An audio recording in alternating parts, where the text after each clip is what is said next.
Méditons avec le pasteur Ertis. Méditons avec le pasteur Ertis.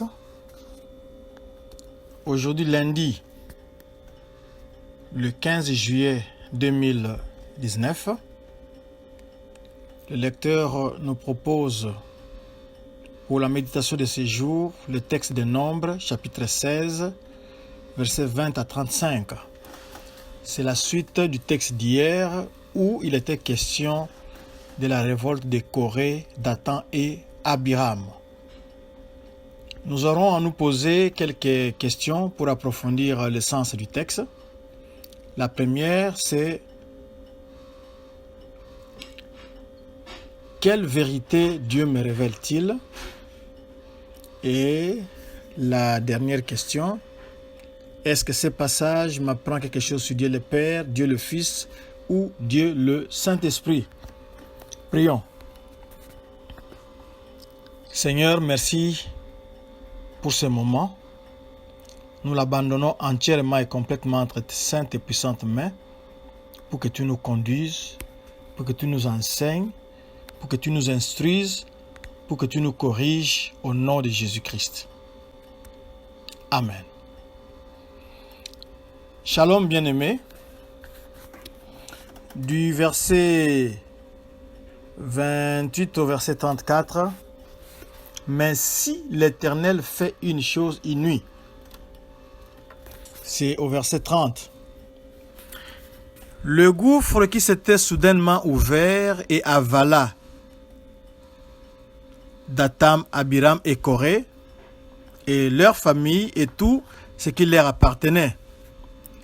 Cela n'a pas laissé de doute sur le choix de Dieu sur les leaders du peuple d'Israël.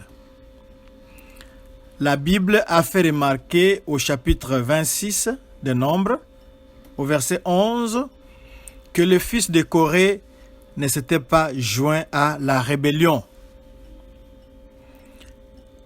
Ils ont composé beaucoup de psaumes. Par exemple, le psaume 84, il est intitulé « Des fils de Corée ».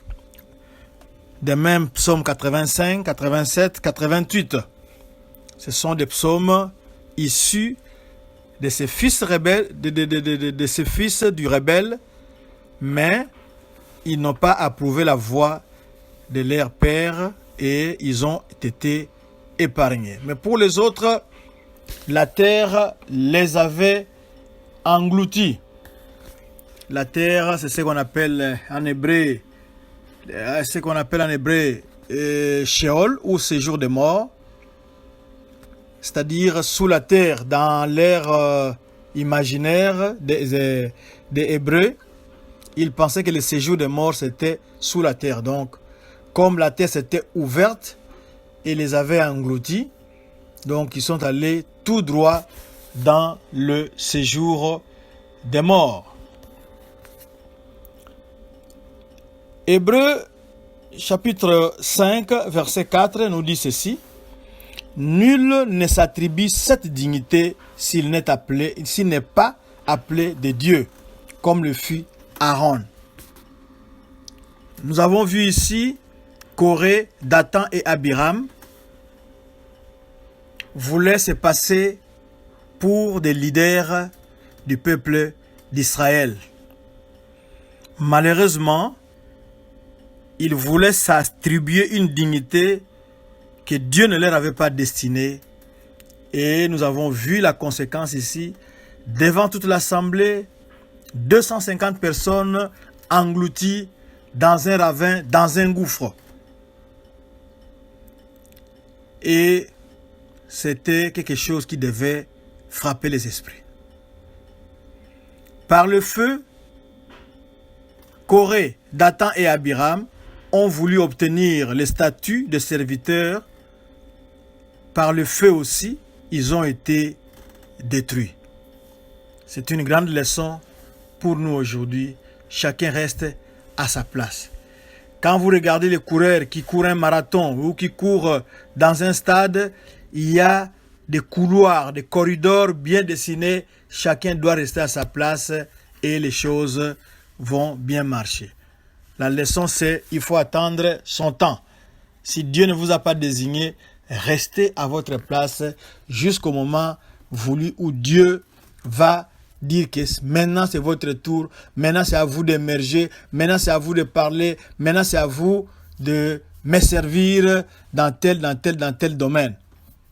Le reste là, on le fait par jalousie, par esprit de convoitise, par esprit de rivalité, de querelle, par un autre esprit qui n'est pas l'esprit de Dieu.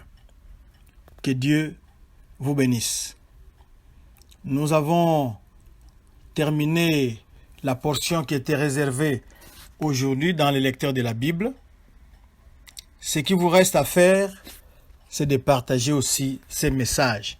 Parce que l'une des caractéristiques de cette méthode, je vous ai déjà dit que il faut répondre aux questions, il faut mémoriser des versets, mais il faut aussi partager. Cette méthode de la Ligue a plus d'un siècle d'existence. À l'époque où il n'y avait pas de réseaux sociaux, qu'est-ce que les ligueurs faisaient?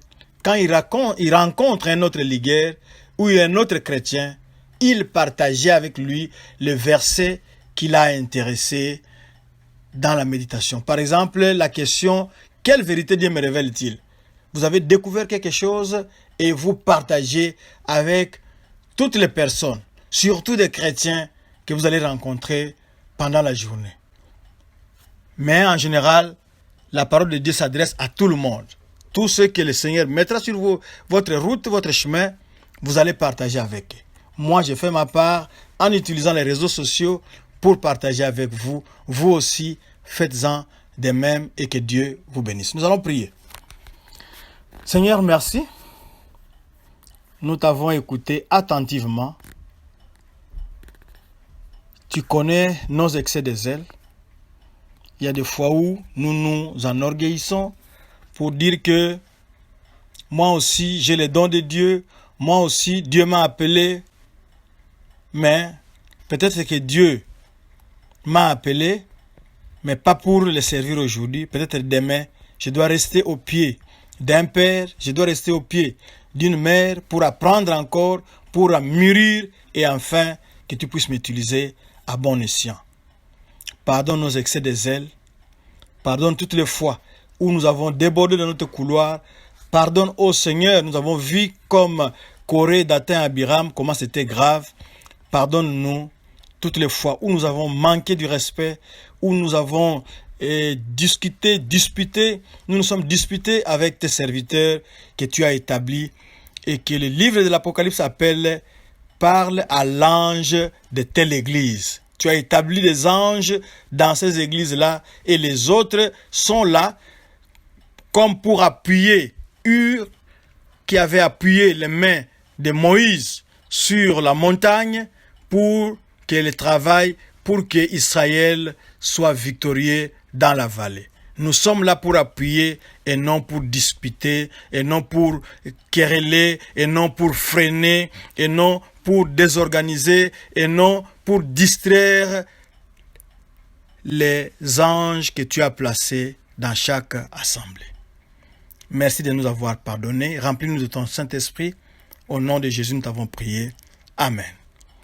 Si vous voulez retrouver cette méditation, cliquez dans www.églisedoxadeo.com. Cliquez ensuite dans les sermons et allez chercher les blogs. Vous retrouverez cette méditation et d'autres ressources. Que Dieu vous bénisse.